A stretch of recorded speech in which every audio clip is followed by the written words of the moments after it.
বিমলোৎসব মমলোৎকল বিমলোৎসব মমলোৎকল পুরুষোত্তম জননম বিমলোৎসব মমলোৎকল পুরুষোত্তম জননম পতিত ধৃতি করুণাশ্রিতিকৃত নূতন পুলিনম পতিত ধৃতি করুণাশ্রিতিকৃত নূতন পুলিনম মথুরাপুর পুরুষোত্তম সমগৌরপুরটনম মথুরাপুর পুরুষোত্তম সমগৌরপুরটনম হরিকামক হরিধামক হরিনামক রটনম হরিকামক হরিধামক হরিনামক রটনম শুভদোদয় দিবসে বৃষা রবিজা নিজ দয়িতম শুভদোদয় দিবসে বৃষা রবিজা নিজ দয়িতম প্রণমামি চ চরণান্তিক পরিচারক সহিতম প্রণমামি চ চরণান্তিক পরিচারক সহিতম। জগদ্গুরু প্রভুপাদ শ্রীল ভক্তি সিদ্ধান্ত सरस्वती गोस्वामी ठाकुर जी की जय। कापट्टधर्मान्वितचण्डदण्ड विधायकं सज्जनसङ्गरङ्गम् श्रीकृष्णचैतन्य पदाब्जभृङ्गं वन्दे प्रभुं गौरकिशोरसङ्गम् कापट्टधर्मान्वितचण्डदण्ड विधायकं सज्जनसङ्गरङ्गं श्रीकृष्णचैतन्यपदाब्जभृङ्गं वन्दे प्रभुं गौरकिशोरसङ्गं वन्दे प्रभुं गौरकिशोरसङ्गम्। যিনি কপট ধর্মাচারী জনগণের প্রতি ভীষণ দণ্ড বিধানকারী, অর্থাৎ ছলধর্মাচারী জনগণের অন্যায় কিছুতেই সহ্য করেন না। পক্ষান্তরে সজ্জনগণের সঙ্গেই হরিকথা কীর্তনে আনন্দানুভব করেন এবং যিনি শ্রী চৈতন্যদেবের পাদপদ্মের মধুকর স্বরূপ, সেই শ্রী গৌরকিশোর নামক প্রভুকে বন্দনা করি। পতিত পাবন শ্রী শিল গুরু মহারাজ কি জয়। দশমদস্থান আচার্য বৈষ্ণব বৈষ্ণববৃন্দ শিল প্রভুপাদের পার্শ্বদবৃন্দ কি জয়। जगद्गुरु प्रभुपाद श्री शिल भक्ति सिद्धांत सरस्वती गोस्वामी ठाकुर जी की जय। अवधूत कुलोचरामणि शिल गौरदास जी महाराज की जय। श्री शिल सत्यानंद भक्त ठाकुर महाराज की जय। श्री जगन्नाथ दास जी महाराज की जय। श्री रूपानुगबिंद की जय। परम गुरु श्री गौरकिशोर श्रीमद सुंदरानंद विद्या विनोद प्रभु संकलित। আমরা পড়ছি বহিরঙ্গ ও অন্তরঙ্গ পরিচয়।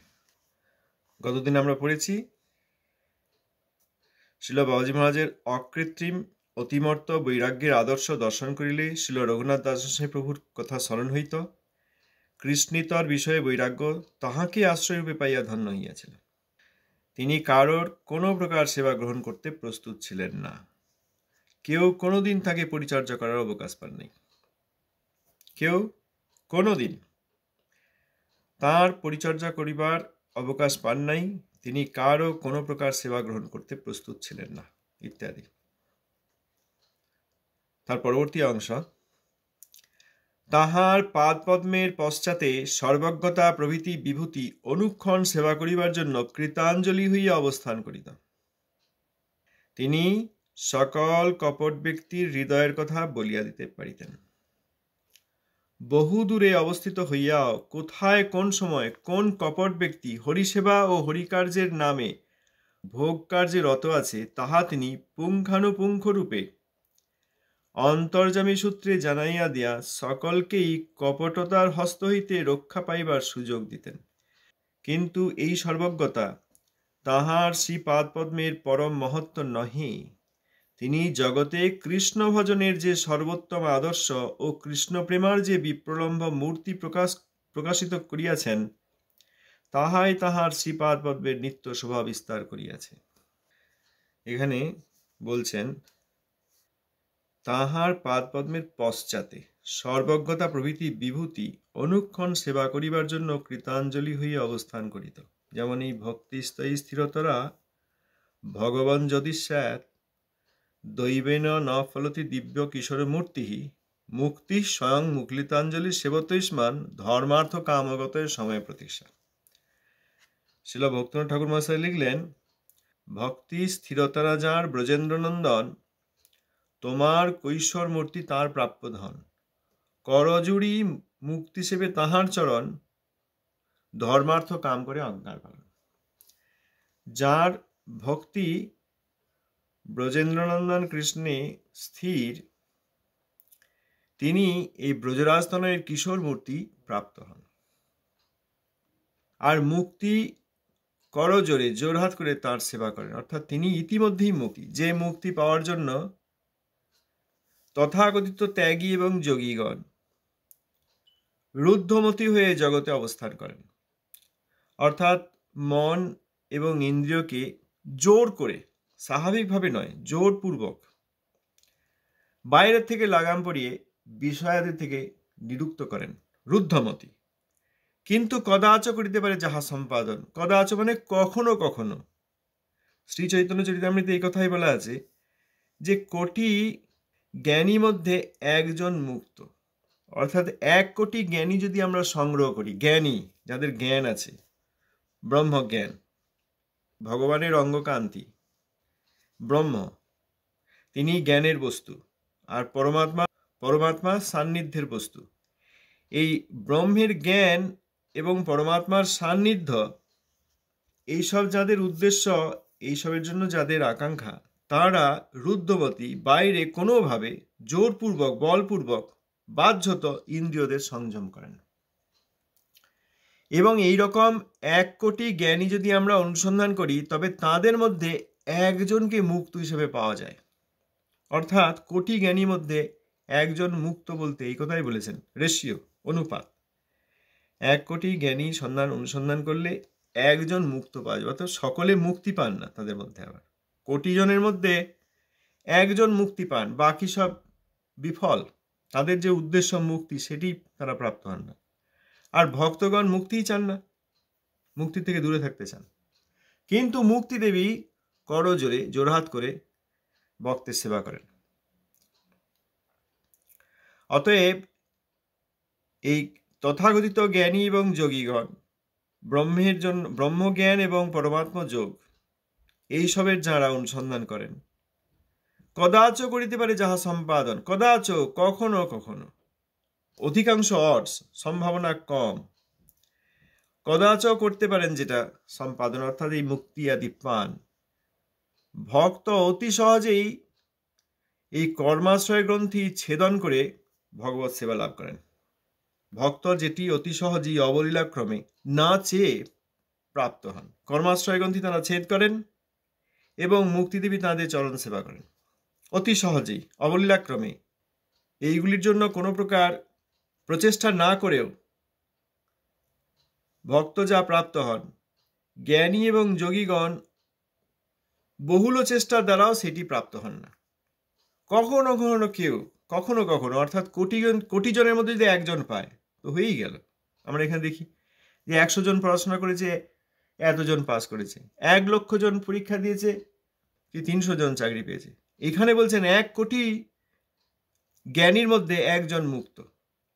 অতএব না পাওয়ার সম্ভাবনাই সবচেয়ে বেশি।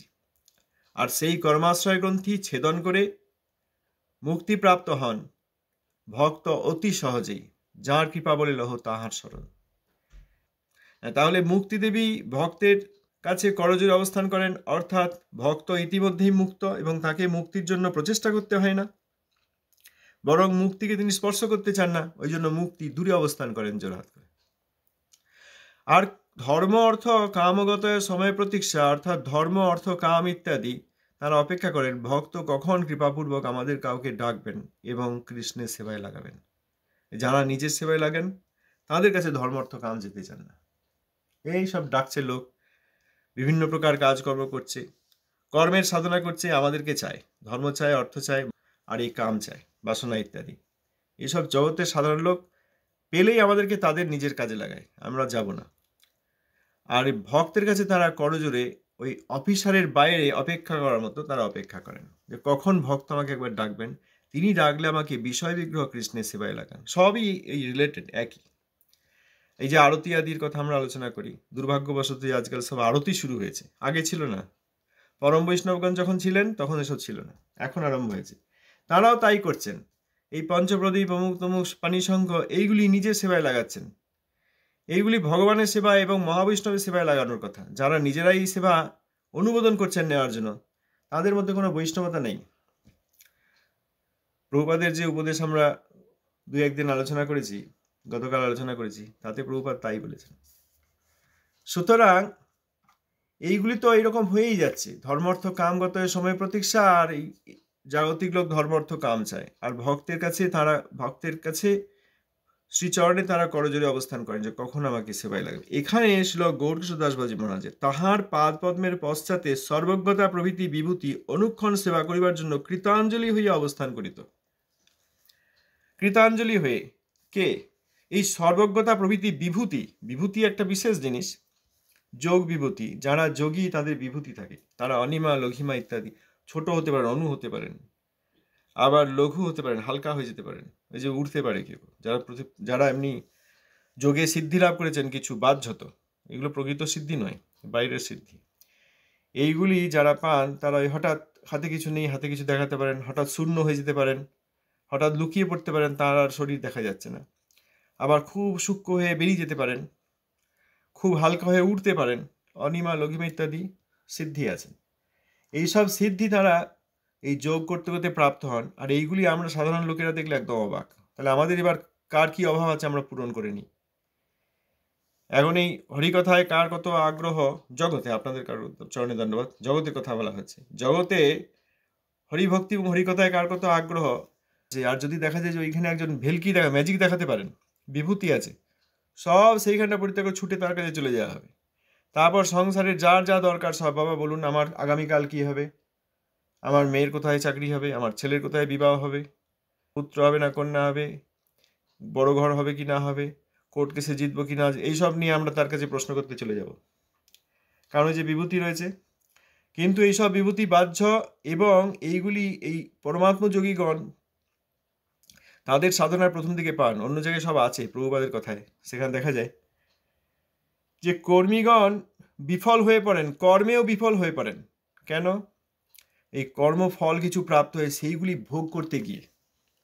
কর্মীর উদ্দেশ্য তো কর্ম করা।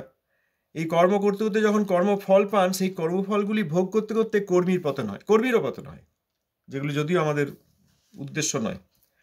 জ্ঞানীর কি পতন হয়? ওই জ্ঞানী জ্ঞানের সাধনা করতে করতে ব্রহ্মে বিলীন হতে চান, মুক্তি চান, কিন্তু জ্ঞানের সাধনা করতে করতে যখন তার অহংকার হয় যে আমার কিছু জ্ঞান হয়েছে, তখনই জ্ঞানীর পতন হয়। তখন জ্ঞানী নিজেকে মুক্ত বলি মানে, মুক্ত করি মানে, মনে করে আমি মুক্ত হয়ে গেছি, এবং তখনই তার জ্ঞান সাধনা থেকে পতন হয়। যোগী যারা পরমাত্মা যোগী, তাদেরও পতন হয়। তারা এই পরমাত্মার অনুসন্ধান করতে করতে, অর্থাৎ পরমাত্মাকে অঙ্গুষ্ঠ রূপে ধ্যান করেন, এরকম পরমাত্মা, এরকম রূপ, এবং অঙ্গুষ্ঠ পরিমাণ, এই বৃদ্ধাঙ্গুল যতটুকু ওইটু ছোট্ট পরিমাণ হৃদয়ে আছেন, এই চিন্তা করতে থাকেন তারা। কিন্তু যোগীগণেরও পতন হয় যখন এই ধ্যান করতে করতে তারা এই বাহ্য বিভূতিগুলো পান, অনিমা লঘিমা ইত্যাদি, তখন সেই বিভূতির মোহে পড়ে তারা এই বিভূতি দেখাতে শুরু করেন। তখন আর তাদের যোগ সিদ্ধি হয় না, তারা পরমাত্মাকে প্রাপ্ত হন না। যদিও সেটা খুব ভালো জিনিস নয়।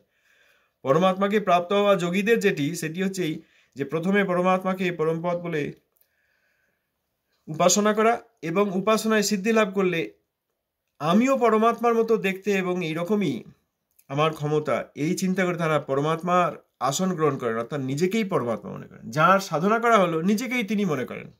অতএব সেটি যদি সফল হন, সেটিও খুব বড় জিনিস নয়, কিন্তু সফলতা আসে না, কারণ পরমাত্মযোগী পথে, তাদের যোগ পথে যে বিভূতি আদি পান, সেইগুলি পেয়ে গিয়ে তারা তাতে আবার আকৃষ্ট হয়ে পড়েন। তখন জগতের লোককে অনেকে আবার এইসব প্রকৃত ম্যাজিক দেখাতে পারেন, হাত সাফাইয়ের ম্যাজিক নয়, প্রকৃত ম্যাজিক, অনিমা লঘিমা ইত্যাদি বিভূতির দ্বারা। তো এইভাবে কর্মী, জ্ঞানী, যোগী এদের পতন হয়। তো এখানে বাবাজি মহারাজের পাদ পদ্মের পশ্চাতে সর্বজ্ঞতা, সামনে আসতে পারে না, পিছনে থাকে, কারণ তিনি তো সব চান না।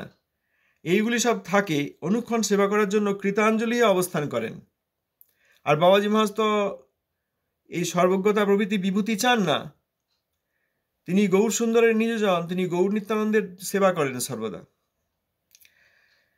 আর কপট ব্যক্তিরা যখন আসে বাবাজি মহারাজের কাছে, তখন বাবাজি মহারাজ অতি সহজেই তাদের হৃদয়ের কথা বলে দেন। তাকে আর এই যোগীদের মতো সিদ্ধি ব্যবহার করতে হয় না, যে দেখি চোখ বন্ধ করে এর কি আছে, সর্বজ্ঞতা ও দরকার হয় না। ও সামনে এলো, হাসতে হাসতে বলে দিলেন, যা বললেন সেটাই সত্যি কথা, কারণ বিভূতিরা তার চরণের পিছনে রয়েছে।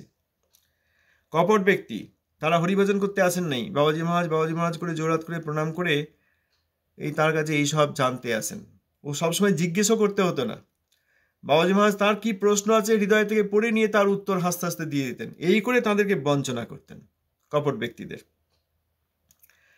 বহু দূরে থেকেও, এ তো সামনে যারা এলেন তাদের হলো কপট ব্যক্তি, আবার বহু দূরে থেকেও কোথায় কোন সময়ে কোন কপট ব্যক্তি হরিসেবা ও হরিকার্যের নামে ভোগ কার্যে রত আছে, তাহা তিনি পুঙ্খানুপুঙ্খ রূপে অন্তর্যামী সূত্রে জানাইয়া দিয়া সকলকে এই কপটতার হস্ত হইতে রক্ষা পাইবার সুযোগ দিতেন। ওই হয়েছিল, গেল রে বলে বলেছিলেন বাবাজি মহারাজ। কি হলো বাবাজি মহারাজ, কি হলো?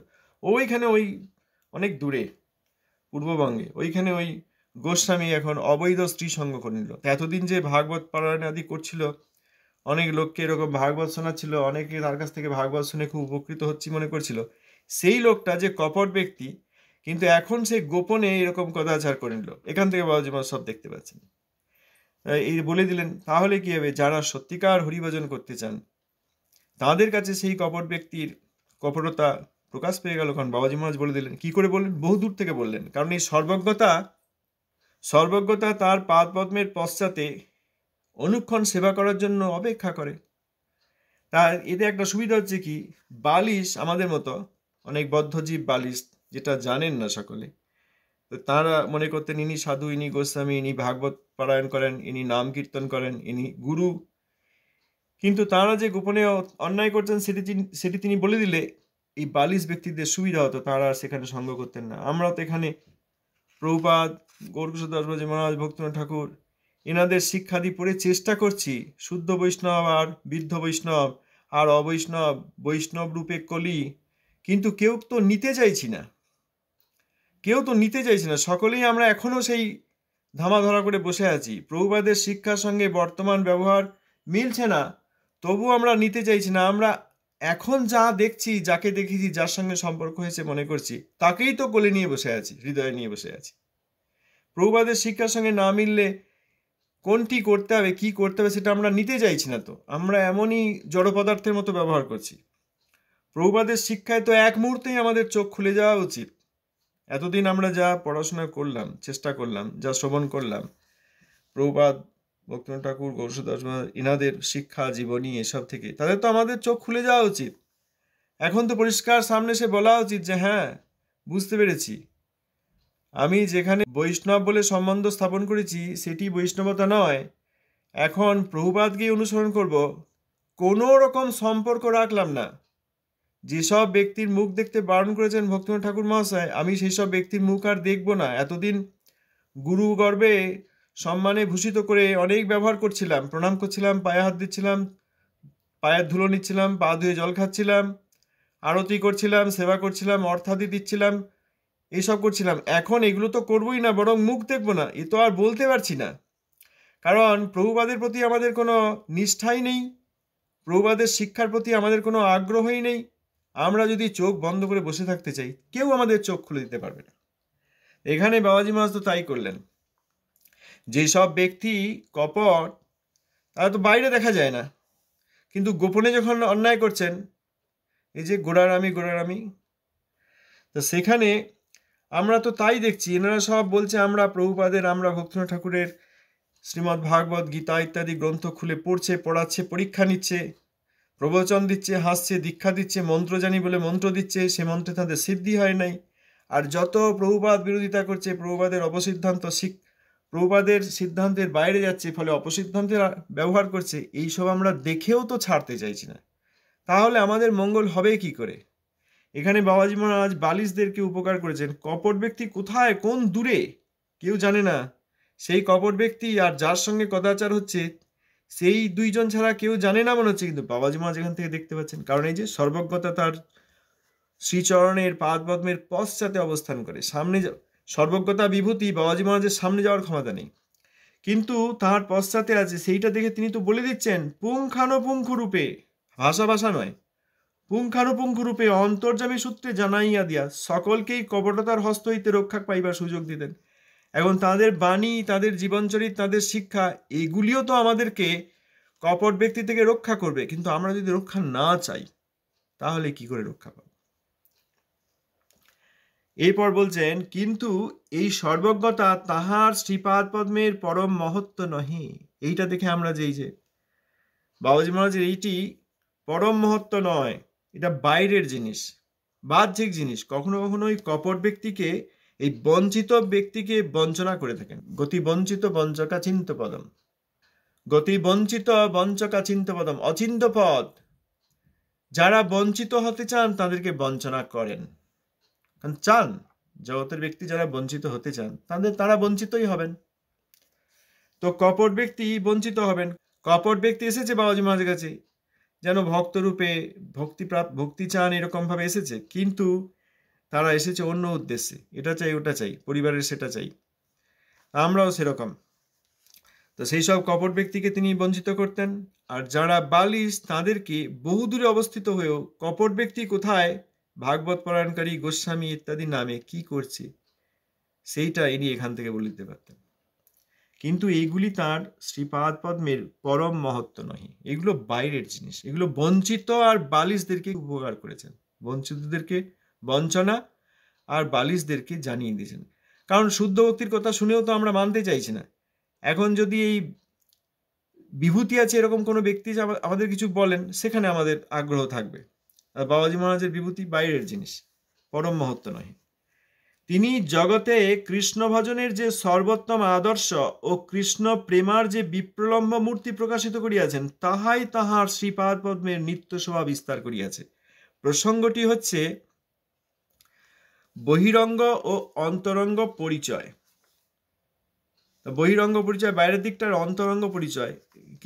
কিছু বহিরঙ্গ কথা বললেন, কিছু অন্তরঙ্গ কথা বললেন, তার পরিচয়, বাবাজি মহারাজের পরিচয়। অন্তরঙ্গই হচ্ছে যে জগতে কৃষ্ণ ভজনের যে সর্বোত্তম আদর্শ, সর্বোত্তম আদর্শ, অর্থাৎ ঐশ্বর্য রসে নয়, বৈকুণ্ঠের কোনো প্রকোষ্ঠে নয়, অযোধ্যায় নয়, দ্বারকা মথুরায় নয়, এই বিষ্ণুরই, এই কৃষ্ণেরই ঐশ্বর্য বিগ্রহ বৈকুণ্ঠপতি বিষ্ণু নারায়ণ, তার মাধুর্য রস বিগ্রহ কৃষ্ণ ব্রজরাজতনয়, অর্থাৎ ব্রজরাজতনয়ের ভজন, অর্থাৎ কৃষ্ণ ভজনের সর্বোত্তম আদর্শ। আর কিভাবে সেই ভজন করতে হয়, এতক্ষণ আমরা যা পড়লাম তার সম্বন্ধে, সেই সর্বোত্তম আদর্শ ও কৃষ্ণ প্রেমার যে বিপ্রলম্ব মূর্তি প্রকাশিত করিয়াছেন, বিপ্রলম্ব রসাম্বধে। তিনি সাক্ষাৎ বৈরাগ্য মূর্তি এবং বিপ্রলম্ব রসে রস অম্বুধি অর্থাৎ সমুদ্র, এই সমুদ্রে তিনি অবগাহন করেন। বিপ্রলম্ব রসাম্বধে পদাম্ভজায়তে নমঃ। তো এখানে তিনি কৃষ্ণ প্রেমার যে বিপ্রলম্ব মূর্তি, বিপ্রলম্ব ভাবে বিভাবিত হয়ে তিনি যে হরিনাম গ্রহণ করেন, কৃষ্ণ প্রেমার যে বিপ্রলম্ব মূর্তি তিনি প্রকাশিত করেছেন, তার এই যত ব্যবহার, এই যে কখনো উন্মুক্ত কৌপিন, কখনো দিগম্বর, হেতুরহিত বিতৃষ্ণা ও কর্কশ বাক্য ইত্যাদি সবই এই বিপ্রলম্বভাবে বিভাবিত হওয়ার ফল। তার কর্কশতা আমাদের মতো কর্কশতা নয়। সুতরাং আর তাঁর এই হেতুরহিত বিতৃষ্ণা, এই সংসারের প্রতি বিরক্তি, বৈরাগ্য, এটি আমাদের মতো বাহ্যিক বৈরাগ্য নয়। ওই বিপ্রলম্ব ভাবে বিভাবিত বলে বাইরে এই সব বৈরাগ্য দেখা যাচ্ছে। আর তিনি সিদ্ধ মহাপুরুষ বলে বাইরে তার সর্বজ্ঞতা, এই সবই।